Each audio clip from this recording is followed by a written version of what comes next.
Sekretaris Daerah Kota Palembang melarang aparatur sipil negara untuk tidak menggunakan kendaraan dinas untuk liburan di momen Natal dan Tahun Baru.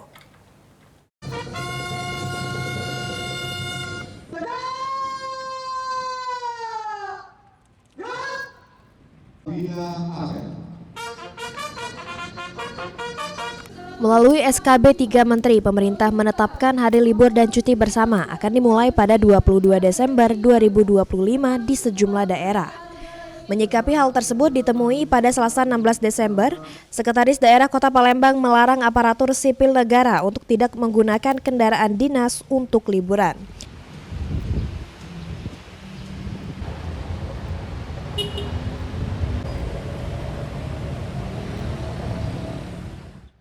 Menurutnya, jika mobil dinas merupakan kendaraan operasional untuk menjalankan tugas. Meski begitu, Sekda Kota Palembang menegaskan jika pemerintah Kota Palembang masih menunggu aturan lebih lanjut dari pemerintah pusat mengenai penggunaan mobil dinas untuk liburan Nataru.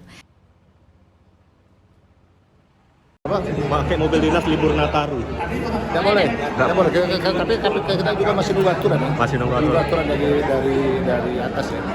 Tapi untuk sementara ini tidak diperbolehkan, Pak? Diperbolehkan dulu untuk menggunakan sampai juga adaran dan sampai sekarang tidak boleh kita melaksanakan mobil dinas untuk pelaksanaan Natal dan Tahun Baru. Sandi Pratama, PAL TV.